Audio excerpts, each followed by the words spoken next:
Instant reaction time. I just spoke to John Lynch here in South Florida at the NFL owners meetings. I stepped off the property at the Breakers, took a little walk down the beach, kept the blazer on because we've got to be professional here as we go through what all John Lynch said. The leading quote here was that he expects a Brock Purdy deal to get done, and it sounds like John Lynch might even be cautiously optimistic that it happens soon. He says that he hopes that it happens very soon, even before the start of the offseason program in mid-April. Obviously, Purdy had previously expressed a desire to get the deal done on the sooner end of the spectrum, so the offseason program could be uninterrupted for him, and I think the 49ers are on the same page. Now, this is the first time that Lynch has spoken at length since the NFL scouting combine. That was before free agency. Obviously, the 49ers saw a big exodus of free agents,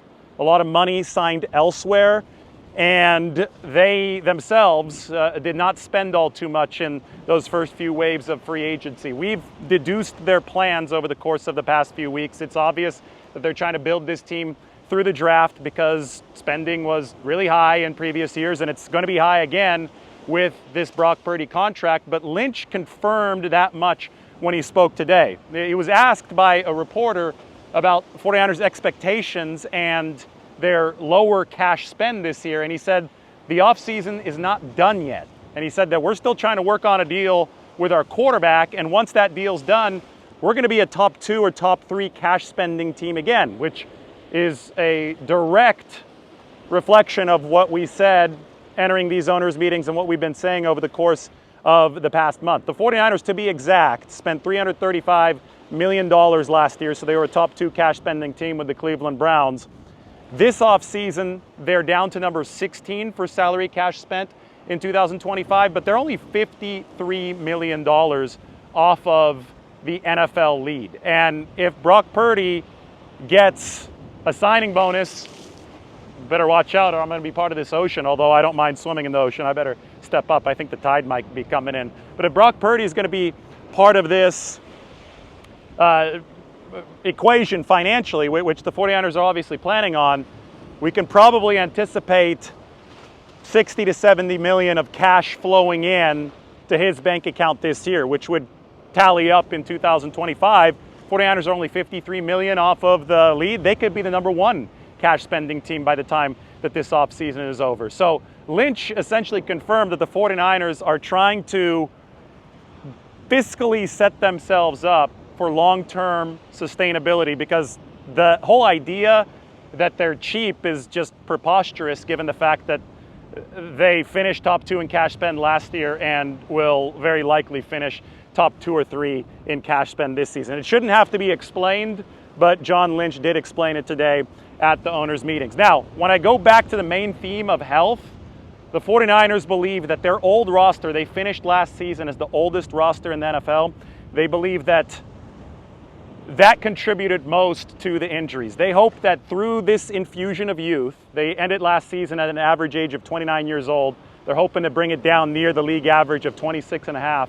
But they hope that this infusion of youth will be correlated with an increase in health, and more availability can allow the 49ers to get past what was that embarrassing 6-11 season. Now, John Lynch did joke today that one of the first things that Brant Boyer, the new special teams coordinator, did was add a 39-year-old long snapper in John Weeks. That doesn't exactly help the 49ers' average age, but of course, long snapper is an exception. The age there is not particularly relevant as it would be at other positions. His only job is to snap the ball. So John was joking about that. Also noteworthy today, John Lynch said that he expects Brandon Aiyuk to be on this football team. We've expected the same thing because it was very unlikely that the 49ers would be able to trade him. Tomorrow is the unofficial Brandon Aiyuk trade deadline, but the 49ers have long been planning for Aiyuk to be a part of this team. He had his checkup appointment with Dr. Neil Elitrosh, who performed the ACL and MCL surgery back in, I believe it was November when Aiyuk underwent the surgery. The checkup appointment was last week. Lynch says the 49ers are pleased with Brandon Aiyuk's progress. He says they love him as a football player, and he wouldn't elaborate on a timeline. Adam Schefter the other day said that it would be about mid-season for Brandon Aiyuk. So it's obviously not an ideal situation for the 49ers, but That's what they're working with in the case of Brandon Aiyuk. Lynch also confirmed that the 49ers signed Demarcus Robinson anticipating that a suspension might be in the cards. He was arrested for DUI while with the Rams late last year, and the league might still levy some discipline against Demarcus Robinson, who is one of the 49ers' potential replacements for Brandon Aiyuk. He can play some of the ex-receiver position, and if a suspension does happen, the Rams were worried about it. Les Snead talked about that before free agency began. If a suspension does happen, that would lend even more credence to the theory that the 49ers will still be trying to add a wide receiver so they can get through this first part of the season without Brandon Aiyuk available. Going through what John Lynch talked about, he said that it was flattering that in free agency, 49ers players went for so much money elsewhere. He said that he didn't know that one of our swing tackles would make $15 million in the open market. That's obviously Jalen Moore with the Kansas City Chiefs. And Lynch said, all this money that's signed elsewhere, a testament to the system that the 49ers built and the players that they're producing.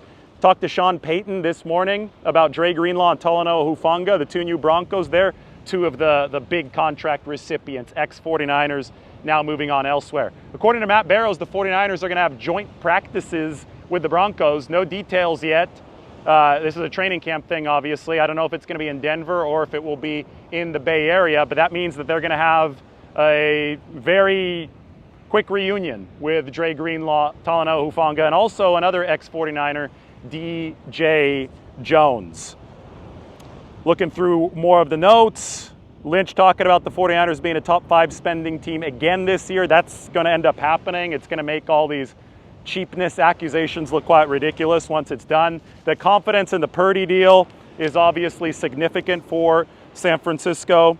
I put it in all caps here. I think we're going to get the deal done. That's the strongest that Lynch has been in terms of a quote on that particular contract negotiation, which is ongoing. I asked John Lynch about the 49ers run defense because I think that was the most major problem. It obviously was behind their releases of Malik Collins and Leonard Floyd. He agreed with me that it was a big issue that the 49ers are trying to fix this offseason. The first thing that he mentioned was that Robert Saleh's return should help the 49ers on run defense. So obviously the 49ers feel that schematics were a big part of the problem when they ranked number 29 this past season. But if you can't stop the run, you're not going to have any fun. That has to be at the forefront of the 49ers' minds, and based on Lynch's answer to my question, I think it is. He said that Robert Saleh has done a really good job against the run over the course of his career as a defensive coordinator, and the 49ers expect improvement there from Robert Saleh this year. Now, more on Dre Greenlaw. Lynch said that Greenlaw is, quote, a needle mover, and there aren't many needle movers, so that explains why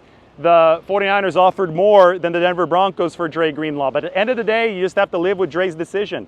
And he decided to go to Denver, and according to his dad, Brian, it seemed that being the top guy, being MJ, not Scottie Pippen to Fred Warner's MJ, was a big deal for Dre Greenlaw. So the 49ers have to take that decision, move along with it.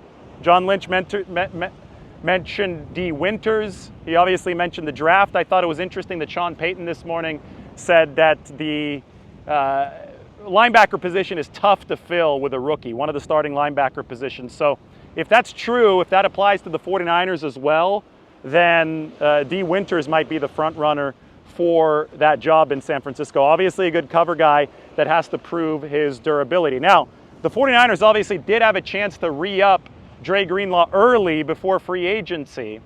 And at that point, they didn't go full bore after Dre Greenlaw. They had decided they were going to go through a process. They decided they were going to see what his market value was because of the injury, obviously. Health being one of the 49ers' key guiding principles over this offseason. And, when asked about that today, John Lynch said, we're going to see how that decision pans out. But obviously, Greenlaw playing only 35 snaps last season did lead to his availability in free agency. When Robert Saleh came aboard, he was adamant about the 49ers trying to re-sign Dre Greenlaw, but it does sound like the driving force of his decision was to be the number 1 guy in Denver. That's water under the bridge, and that's how this was discussed with both John Lynch and Sean Payton today.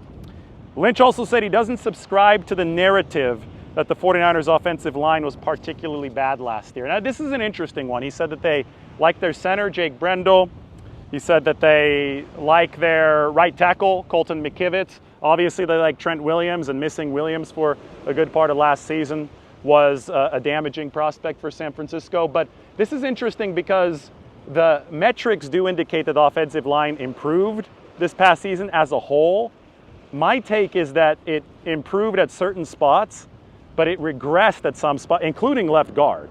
And left guard, Aaron Banks, is now in Green Bay. The 49ers didn't re-sign him, and I think that they have good reason to believe they could actually improve at that position with guys on the roster. Ben Barch and Nick Zakelj are amongst the players who will be competing at that spot. They also improved at right guard this past season with Dominic Pooney, so that helped San Francisco greatly.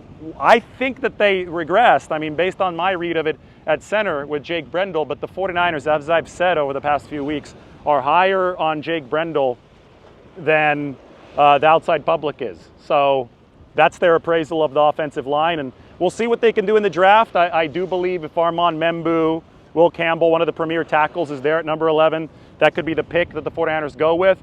All Lynch said about the draft today is that he believes it is a very deep class of interior defensive linemen, which is obviously where the 49ers have the biggest holes on the roster. But the process here for the 49ers is obvious. They've spent a ton of money.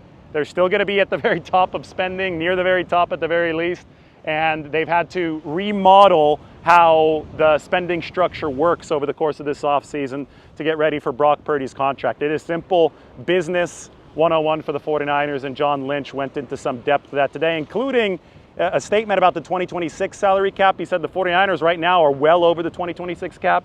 I'm not sure if he's using or counting Brock Purdy's potential contract in his numbers at this point. He might be, because without Purdy's contract, the 49ers already have $245 million of 2026 liabilities. We don't know exactly what the cap is going to be in 2026, but say that it's $300 million, and you add some of the payments that the 49ers still are going to make this offseason, the 49ers could be really close to that limit, and that would make Lynch's statement make some sense. So the bottom line is that cap space carries over from season to season, and the 49ers are trying to build a long-term sustainable financial structure, and they're still spending near the top of the league, especially once this Purdy deal, which sounds like it's moving along, sounds like there's some progress being made, especially when that's considered, you're going to have the 49ers back near the top of that list. Anyway, that's the update here from South Florida. The beautiful Atlantic Ocean here, right near the breakers. Walked down the beach, did the video, your instant reaction. We'll talk a lot more about what John Lynch had to say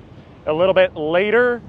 And Jed York, Kyle Shanahan coming up. That's probably tomorrow here from South Florida. So like and subscribe. I'll have much more for you, including a longer show after I write for the San Francisco Standard.